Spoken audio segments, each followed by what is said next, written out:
Hello friends, this is மகா. எல்லாருமே நல்லா இங்கிலீஷ் பேசி ப்ராக்டிஸ் பண்ணுறீங்களா?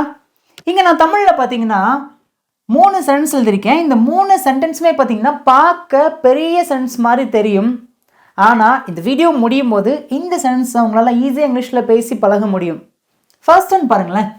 நான் என் நண்பர்களுடன் கிரிக்கெட் விளையாடி கொண்டிருக்கிறேன்.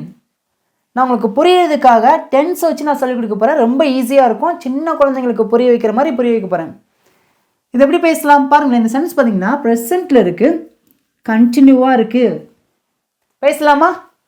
ஃபர்ஸ்ட் நம்ம சப்ஜெக்ட் தான் பேசணும். சப்ஜெக்ட் யாருங்க? நான். ஒரு சென்டென்ஸில் ஒரு செயல் நடக்கும், அந்த செயலை யார் செய்கிறாங்க அல்லது எது செய்தோ அதுதான் சப்ஜெக்ட். ஐ. அதுக்கப்புறம் பார்த்தீங்கன்னா இது ப்ரெசன்ட் கண்டினியூஸ் டென்ஸ் இருக்கிறதுனால ஐ சப்ஜெக்டாக வந்துச்சுன்னா அதோட ஆக்சிலரி வேர்ப் பார்த்தீங்கன்னா ஆம்.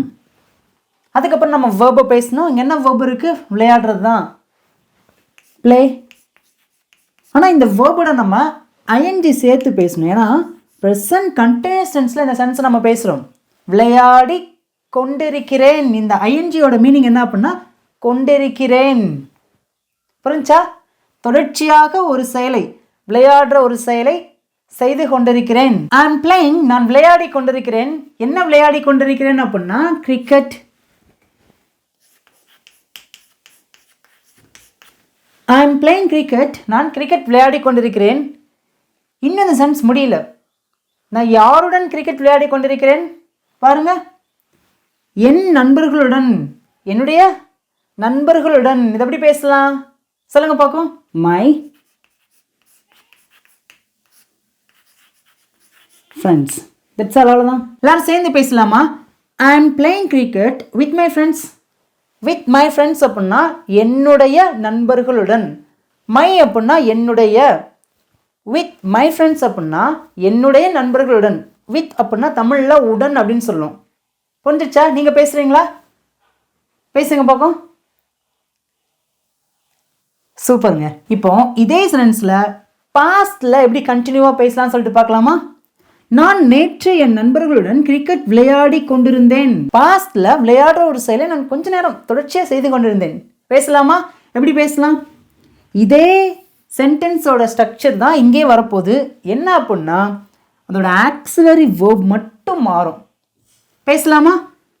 I was playing. I was playing. நான் விளையாடி கொண்டிருந்தேன். என்ன? Cricket. I was playing cricket. நான் கிரிக்கெட் விளையாடி கொண்டிருந்தேன். யாருடன்? என்னுடைய நண்பர்களுடன். With my friends. எப்போ? நேற்று. எஸ்டர்டே. That's all. அவ்வளோதாங்க. சேர்ந்து பேசலாமா? I was playing cricket with my friends yesterday. நல்லா கவனிங்க. இந்த ஆம் அப்படிங்கிற இந்த ஆக்சிலரி வேர்ப், இதை நம்ம பி வேர்ப் அப்படின்னு சொல்லலாம். இது பார்த்தீங்கன்னா ஐ சப்ஜெக்டாக வரும்போது ஆம் ப்ரெசண்ட்க்கு வரும். இங்கே பாருங்கள், வாஸ் அப்படிங்கிற ஆக்சிலரி வேர்ப் ஐ சப்ஜெக்டாக வந்துச்சுன்னா வாஸ் பார்த்தீங்கன்னா பாஸ்டில் கண்டினியூஸ் டென்ஸ்க்கு வரும். ரெண்டுக்குள்ள டிஃப்ரென்ஸ் பார்த்தீங்கன்னா அவ்வளோதாங்க. இப்போ மூணாவது பாருங்களேன். நான் ஞாயிற்றுக்கிழமை என் நண்பர்களுடன் கிரிக்கெட் விளையாடி கொண்டிருப்பேன். ஃப்யூச்சர். கேட்குறாங்க, ஞாயிற்றுக்கிழமை என்ன பண்ணிகிட்டு இருப்பேன்? ஞாயிற்றுக்கிழமையா? என் ஃப்ரெண்டோட நான் விளையாண்டுக்கிட்டு இருப்பேன். என் நண்பர்களுடன் கிரிக்கெட் விளையாடி கொண்டிருப்பேன். எப்படி பேசலாம்? என்ன பண்ணால் மட்டும் போதும். சூப்பருங்க. இந்த ஆக்சிலரி வேர்பை மட்டும் மாற்றி போட்டால் போதும். அவ்வளோதான். பேசலாமா? I will be. அதுக்கப்புறம் என்ன பேசணும்? பேசுங்க பார்க்கும். சூப்பருங்க. I will be playing.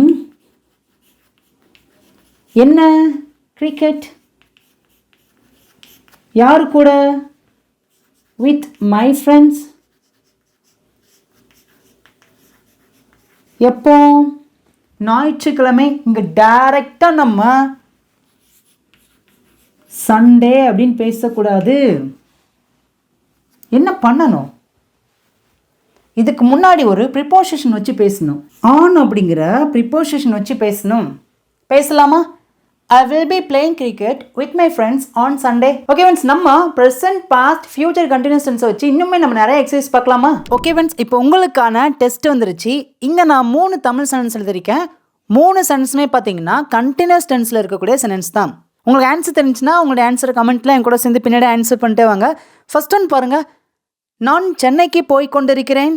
நான் சென்னைக்கு போயிட்டு இருக்கேன் அப்படின்னு சொல்லுவோம் பாத்தீங்களா? எப்படி பேசலாம்? சூப்பருங்க, கரெக்டா பேசிட்டீங்க. I am going to Chennai. I am going, நான் போய் கொண்டிருக்கிறேன். எங்க? சென்னைக்கு. இக்கு அப்படின்னு வந்துச்சுன்னா நம்ம to சென்னை அப்படின்னு தான் சொல்லணும். I am going to Chennai. I am going to Chennai. Second பாருங்களேன். நான் நேற்று சென்னைக்கு போய் கொண்டிருந்தேன். இந்நேரத்தில் நான் நேற்று சென்னைக்கு போயிட்டு இருந்தேன் சொல்லுவோம் பார்த்தீங்களா? போய் கொண்டிருந்தேன் பாஸ்டில் தான் நம்ம பேசியிருக்கோம். இது எப்படி பேசலாம்? சப்ஜெக்ட் யார்? ஐ சப்ஜெக்டாக வந்துச்சுன்னா என்ன ஆக்சிலரி வெர்பு நம்ம யூஸ் பண்ணுவோம்? சூப்பருங்க, கரெக்டு தான். வாஸ். ஐ வாஸ் கோயிங் நான் போய் கொண்டிருந்தேன். எங்க? சென்னைக்கு. டு சென்னை. எப்போ? நேற்று. Yesterday. I was going to Chennai yesterday. I was going to Chennai yesterday.